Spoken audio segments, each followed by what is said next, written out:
So, if you can please consult your notes, please go to that notes that we have inserted. And we're going to read together again the passage that we read last week, which is Hebrews chapter 5, 11 to 14. Or 12 to 14. Okay, let me read that again. I am writing to you, little children. This is John, John, 1 John chapter 2, 12 to 14. I am writing to you, little children, because your sins are forgiven for his name's sake. I am writing to you, fathers, because you know him who is from the beginning. I am writing to you, young men, because you have overcome the evil one. I am writing to you, children, because you know the Father. I write to you, fathers, because you know him who is from the beginning. I write to you, young men, because you are strong, and the word of God abides in you, and you have overcome the evil one. See, like as we have studied last time, Paul was not talking to a church that are that have children or that have young men or fathers. He addresses his letter or his message not to physical children or young men or father, but he's addressing it to individuals who are in a different stage of their spiritual journey. And spiritually speaking, in their church, there are what we call spiritual children. Because they are young, they have just received the Lord Jesus Christ. But these children had moved on to become young adults in their faith, young men in their faith. And then later on, they have become fathers in their faith. The young men they have become young men in the sense that they have started to win wars against the enemy. They have started to say no to those destructive habits that has enslaved them and had experienced some victory. And then later on, the journey on to become fathers, they start to reproduce children, spiritual children specifically. They have started to share the gospel to others and walk with these new believers as well to become who they are in Christ. So that is what Christian life is all about. Okay, see, the thing is this. As I have said this again last week, people thought that receiving Jesus Christ, ensuring that you're going to heaven, is all that there is in Christianity. That is so wrong, and that is so misleading. There is more to becoming a Christian than just receiving Jesus Christ. As we can say here, we can see here. When you receive Jesus Christ, you embark on a journey, a spiritual journey. Not just journey to adulthood physically, but journey to adulthood spiritually, that God intends for you to be the best version of yourself by going through a series of transformation. Like I said, start yearning for the best version of yourself. Okay? Because what you are right now is not the best version of yourself. We have just to be honest to accept that. And some of us have given up that, well, I am like this, I cannot help it. See, that is wrong. Because if you have Jesus in you, the seed of transformation had been sown in your spirit, in your life. So you have to start saying, no, I can be better than what I am right now. See, we're going to go into another passage today that also deals with the same issue. So if you go with me to Hebrews chapter 5, 11 to 14. We're going to read it in the New Living Translation. There is much more we would like to say about this, but it is difficult to explain, especially since you are spiritually dull and don't seem to listen. You have been believers so long now that you ought to be teaching others. Instead, you need someone to teach you again the basic things of God and His Word. You are like babies who need milk and cannot eat solid food. For someone who lives on milk is still an infant and doesn't know how to do what is right. Solid food is for those who are mature, who through training have the skill to recognize the difference between right and wrong. The author of Hebrew, that they speculate to be Paul, is what? Writing to a group of people who have been professing Christians for many years. By this time, they ought to have been teachers, as what other translation had said. See, I don't want to embarrass anyone, but ask yourself, how long has it been since you said you received Jesus as your Lord and Savior? Honestly, sincerely. Perhaps for some of us, it was only just this morning when we prayed the sinner's prayer. And that's good, because somehow, no matter how late it is in your life, you have started on a journey. But for some of us who really believe that they received Jesus way back in the past, how many years has it been? Paul is saying to you this morning, you ought to be teachers by now. So it will have to be you who should be standing in this pulpit preaching the gospel, preaching to your people. You don't have to put up with a Filipino like me, who's still struggling with my pronunciation. That is what the desire of God. So by this time, you should be what? Serving God, doing good to the people around you. It is amazing how many of us think, once we became believers, we expect spiritual maturity to become inevitable. That we will just spontaneously become mature. That is wrong. We love this thought of inevitable growth, but that is not true. How often we say, just give us time. We have only been Christians for 7, 8 years. Perhaps we will yet grow out of these hot tempers of ours, uncontrolled anger, destructive habits. Just give us time. Many expect that they will become the best version of themselves, like I mentioned a while ago, in time by just coming to church. Now please listen. Time never brings maturity. That is exactly the situation with this Hebrew Christian say. Time doesn't bring about maturity, especially if there is a sickness involved. Take it from me, who is living with somebody who is already 33 years old physically, but who still has a mind of 7 or 8 years old. Sad to make my daughter as an example here, but just to give you the point. Time never brings maturity. You can never be the best version of yourself just by sitting in the church, by going to church, in time. It is the problem with so many of us. Someone told me the other day that he had analyzed his difficulty and had decided he was suffering from prolonged childhood. Of course, he speaks literally. He's still behaving like a child, even though an adult. But this is more serious and more dangerous if it is true spiritually. That you could have been, a Christian for so many years, but still be a child in faith. In this passage that we study, there are a few things that the author has highlighted for us. Number one, because of their failure to grow spiritually, because of their immaturity, they are not able to discern good from evil. Verse 11 in the passage that we read. There is much more we would like to say about this, but it is difficult to explain, especially since you are spiritually dull and don't seem to listen. And then in verse 13, for someone who lives on milk is still an infant and doesn't know how to do what is right.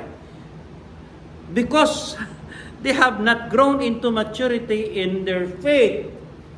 Even though they are Christian, they still don't know what are the things that a Christian should do and must not do.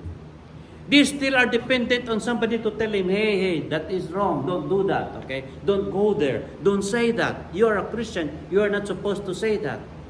I know it is annoying for somebody to call our attention or to call us out if we are doing something that is not acceptable. But there is nobody to be blamed because we have claimed ourselves to be Christian and still do very unchristian things in our lives. And then we cannot help it because we don't know exactly what is expected of us. And why is that? Because we have not grown in our faith. Our spiritual perception is not working. See, when the Bible speaks here about dullness of hearing, you are dull. He is not talking about physically. Okay? Because sometimes people who are physically deaf have more sensitive spiritual hearing. People who are literally blind actually can see more than we are in the spirit realm. Verse 14 in that passage, solid food is for those who are mature, who through training have the skill to recognize the difference between right and wrong. So, do you want to know what is right and wrong? And of course, to be able to do what is right, then you need to grow. So, it is not too late to make a New Year's resolution, although it is already the middle of the year. Write it down. I would like to grow this year. Secondly, because of their failure to grow spiritually, they are not able to help others spiritually as well. And this is what I was saying a while ago. The passage says, in fact, though by this time you ought to be teachers, you need someone to teach you the elementary truths of God's Word all over again. That is in the New International Version. It says, you ought to be teachers by now.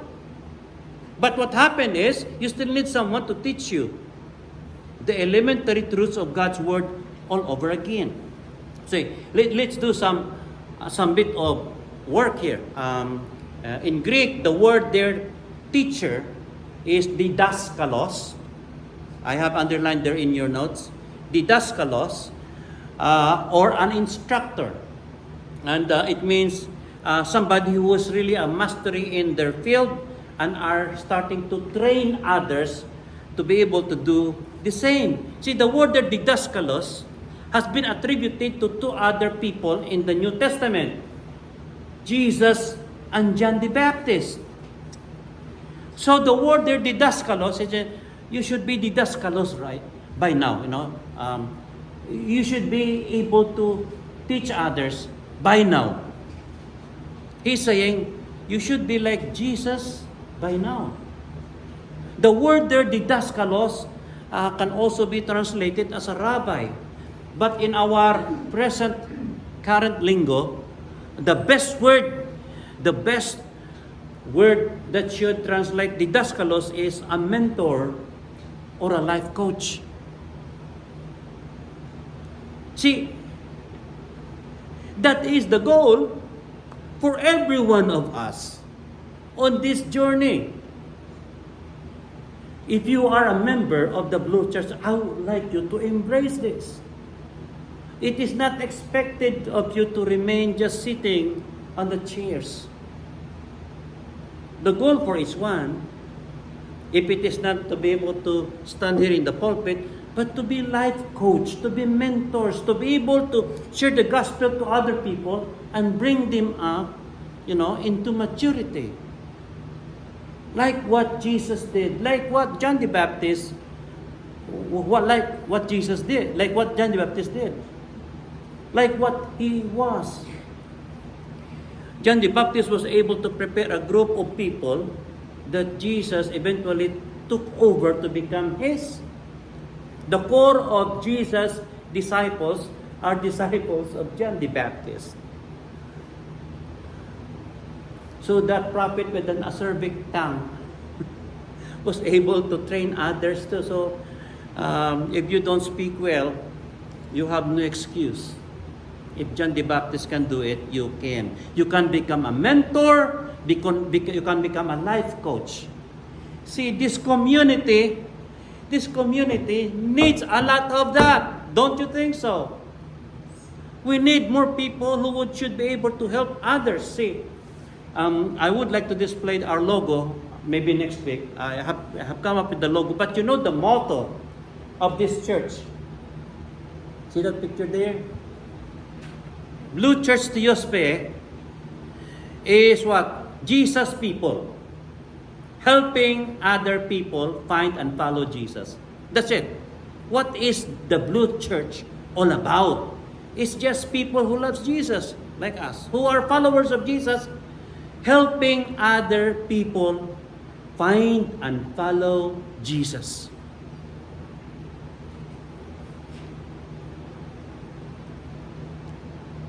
Remember, God expects us to be spiritual fathers.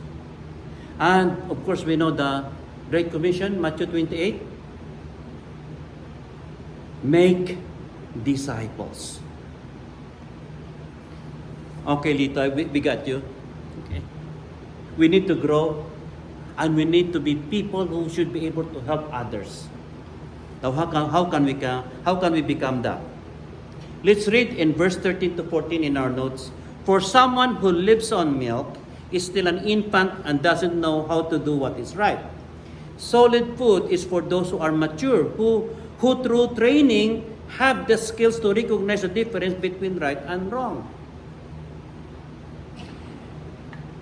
So what's the problem? Well, somebody said, you are good for milk for now, because you are still young. You will have to wait till you're able to digest meat. If solid food is only digestible for mature, with what food do you become mature so that then you can eat those solid food? The answer is milk. There is nothing wrong with milk. So some people are saying that, they did not grow because they only eat milk. Well, how can they grow if they don't eat milk?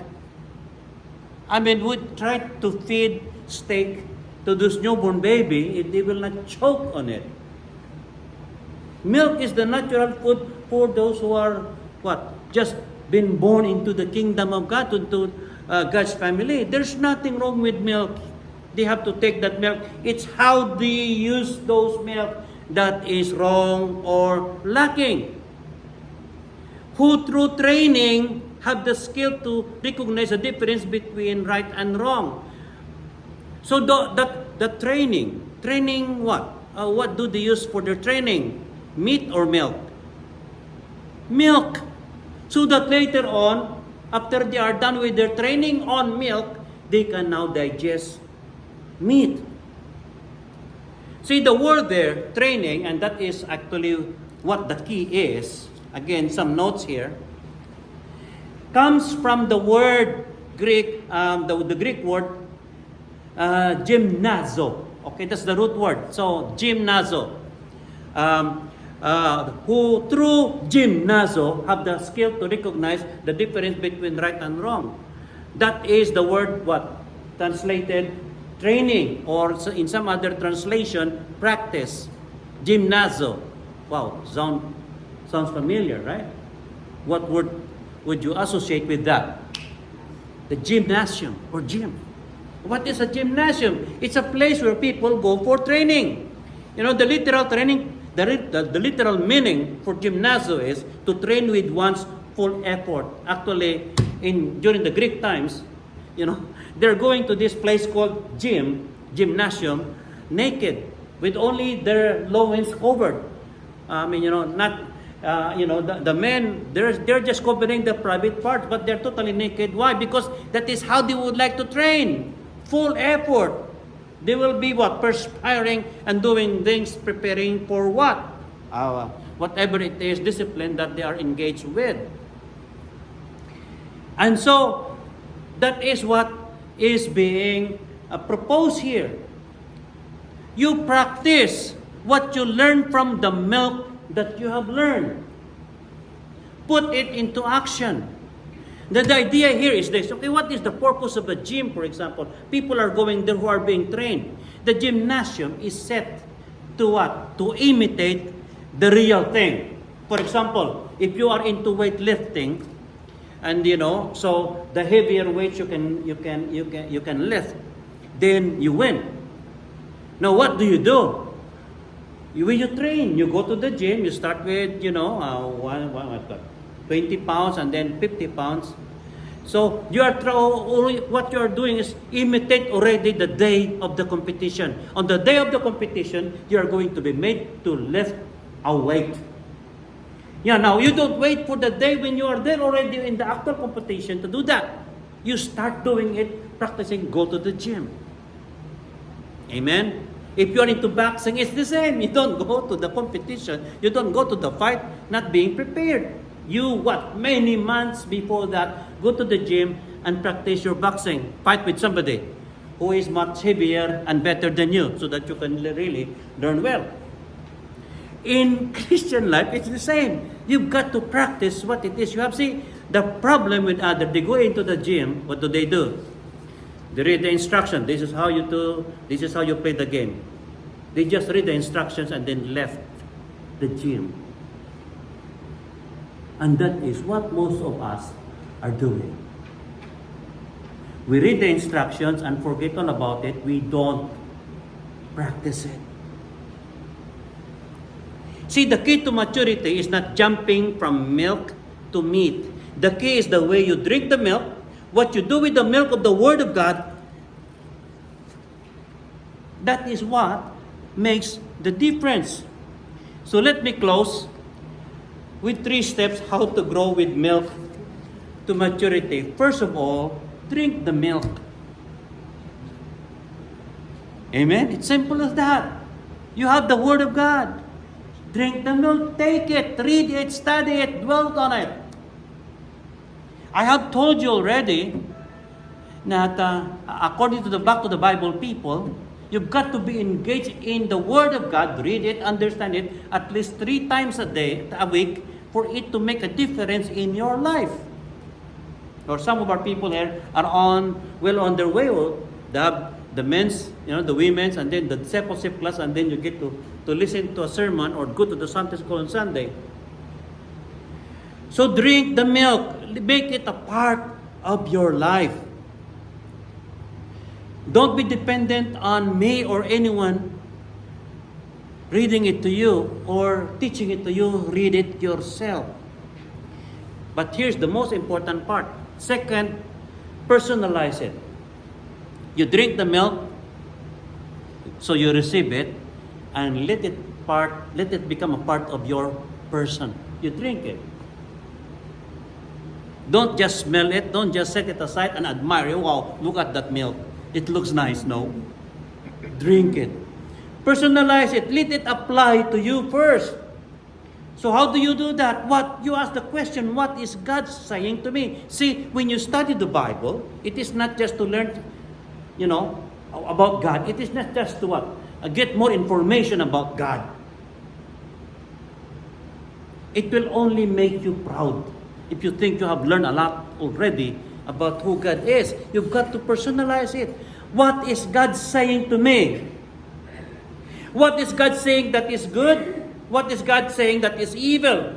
What is it that God wants me to stop doing? What is it that God wants me to start doing? What is God saying to me? What does He want me to do? So it's like, I have made it a point early in my life that whenever I open the Bible, I will ask, God, what are you saying to me? What is it about? Okay, we have a conversation. Is not that what you do? When you are in a conversation with somebody, you ask them, so what are we going to talk about? It's almost like, this teenager going into adulthood. He thought he knows a lot already, and so one day his dad said, okay, son, can we go somewhere else and let's talk? And then they're sitting down before soda, whatever it is that they're drinking. The son asks, okay, Dad, what is it you want to know?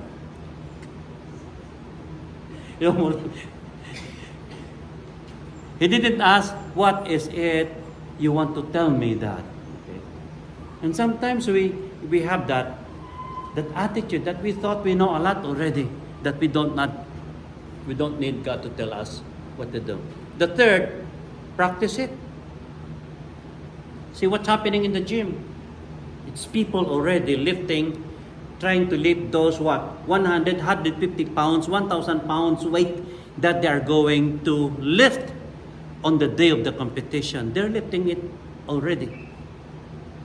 Like I said, the gym is imitating life, training you there so that you'll be able to do what you need to do when life hits you.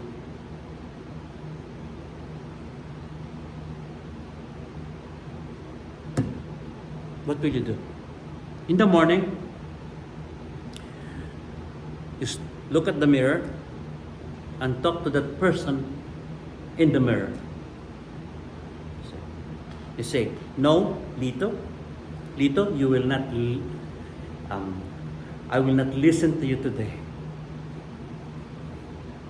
I will not do what you want me to do. I will do what God wants me to do, not what you want me to do.